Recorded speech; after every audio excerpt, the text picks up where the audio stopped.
So this is another request video from one of our member in the grind team. It's a video which will show you how I usually farm Mutagen sample and Nano Spores at the same time. Okay, let's not waste some time in any long introduction and proceed to the video guide.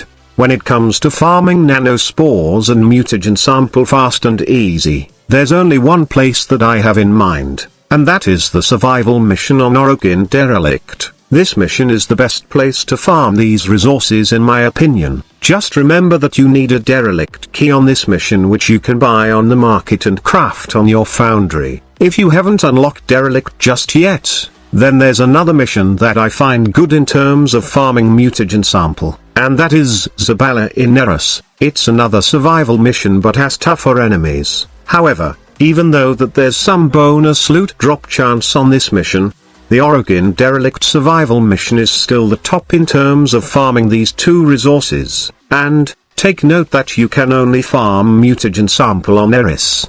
In terms of Warframe, I usually use either Hydroid or Necros on this mission. In most cases that I'm too lazy to roam around the map and kill enemies, I just go with my Hydroid with the Pilfering Swarm Augment. I usually run this build and just camp in one place. By the way, this mod setup is just my personal preference and you can change it to match your own playstyle. Just remember that you need the Pilfering Swarm Augment to help you out get those Mutagen samples and Nanospores. Now, the thing about this mod is it grants Tentacle Swarm a chance to yield additional loot from enemies killed while they're ensnared by the tentacles. Do remember that enemies held by Pilfering Swarm tentacles and killed by any sources have a chance to drop additional loot. So obviously, those theories that says that the tentacle swarms need to kill enemies to gain extra loot are false, and you can use your weapons, or even your abilities to help kill enemies.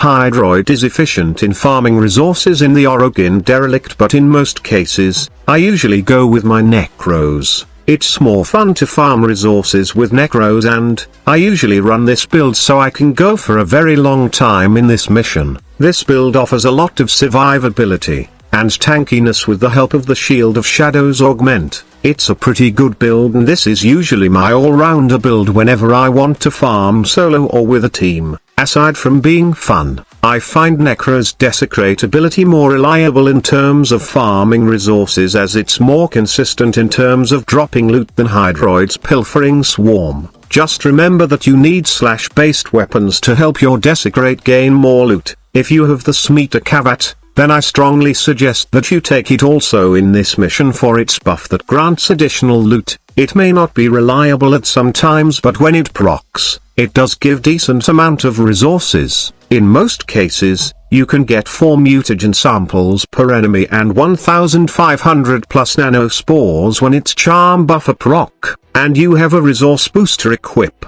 So this is my usual farming method for both Nano Spores and Mutagen samples. And yes, I often run it solo, but it's really wise to do it with a team to gain these resources much faster. In fact, you can use both Necros and Hydroid in a team for more chances of getting these resources. Hydroid's Pilfering Swarm does synergizes well with Desecrate, as corpses still remain for it to take effect. So that's it. Hope that you find this video informative. Before leaving, please do me a favor and hit that like button. If it's your first time here, then you can join our amazing community by simply clicking that big subscribe button below. Just remember to turn on notification to receive daily updates from this channel. Thank you so much for watching. Squad Leader signing off.